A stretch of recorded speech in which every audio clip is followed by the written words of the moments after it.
7ই September পূর্ণগ্রাস চন্দ্রগ্রহণ অথবা blood moon বা রক্তচন্দ্র। 7 থেকে 8ই সেপ্টেম্বর রাতে এই চন্দ্রগ্রহণ দেখা যাবে। প্রায় 82 মিনিট ধরে দেখা যাবে এই চন্দ্রগ্রহণ। ভারতে প্রায় সব জায়গাতেই দেখা যাবে এই রক্তবর্ণের চাঁদ। তবে এই পূর্ণগ্রাস চন্দ্রগ্রহণ বা রক্তবর্ণী চাঁদের পিছনে যেমন বৈজ্ঞানিক ব্যাখ্যা আছে, তেমনি পৌরাণিক কাহিনীও ওতপ্রোতভাবে এর সাথে যুক্ত রয়েছে। হয়তো সকলেই বৈজ্ঞানিক ব্যাখ্যাটি জানেন, তবে পৌরাণিক কাহিনী নিয়ে ভেবে সেই কথা কেউ আলোচনা করে না। তবে আজকে সেটিই বলবো। তবে ভিডিওটি শুরু করার আগে বলবো, চ্যানেলটিকে সাবস্ক্রাইব করে পাশে থাকুন, কমেন্টে লিখুন জয় শ্রীকৃষ্ণ। চলুন তবে শুরু করা যাক। সূর্য আর চাঁদের মাঝে পৃথিবী চলে এলে সূর্যের রশ্মি পৃথিবীর বায়ুমণ্ডলে ধাক্কা দেয়। এই বায়ুমণ্ডল নীল এবং বেগুনি আলো চাঁদে পৌঁছাতে পারে না এবং লাল ও কমলা আলোয় চাঁদে গিয়ে পৌঁছায়।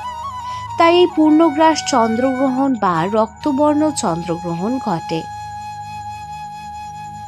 তবে এটি তো গেল বৈজ্ঞানিক ব্যাখ্যা। এবারে পৌরাণিক কাহিনীটা শুনুন। এই রক্তবর্ণ চন্দ্রগ্রহণের পিছনে রয়েছে রাহুর অমৃতপানের ঘটনা। বলা হয় সূর্য ও চাঁদ রাহুর শিরচ্ছেদ করে, কিন্তু অমৃতপান করার পরেও রাহুর মাথা অমর থাকে। প্রতিশোধ নেওয়ার জন্য রাহুর মাথা সূর্য ও চন্দ্রকে গ্রাস করার জন্য তাড়া করে। যদিও সে তাদের ধরে ফেলে তাহলে গ্রহণ হয়। তবে রাহু চাঁদকে গ্রাস করার পর বিচ্ছিন্ন হয়ে রাহুর ঘাড় থেকে চাঁদ আবারও বেরিয়ে আসে এবং তারপরে সমস্ত কিছু স্বাভাবিক হয়ে যায়, অর্থাৎ গ্রহণ কেটে যায়। অনেক মানুষ এই চন্দ্রগ্রহণকে দুর্ভাগ্য বলে মনে করেন, কারণ এই চন্দ্রগ্রহণের সময় খাবার ও জল ঢেকে রাখতে হয় এবং গর্ভবতী মহিলাদেরও সন্তানদের সুরক্ষার জন্য নানান বিধিনিষেধ পালন করতে হয়। তবে এই পূর্ণগ্রহণ সমস্ত ভারতবর্ষ থেকে শুরু করে এশিয়ার প্রায় সমস্ত জায়গায় দৃশ্যমান হবে। খালি চোখে গ্রহণ করতে পারবেন। এই খালি চোখে দেখাটিকে নিরাপদ বলে মনে করা হচ্ছে।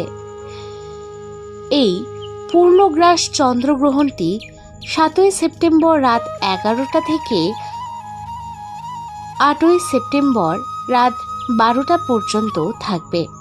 তবে আজ এই পর্যন্তই। ভিডিওটির মাধ্যমে যদি কোনো তথ্য দিয়ে থাকতে পারি, তবে অবশ্যই সাবস্ক্রাইব করে পাশে থাকবেন।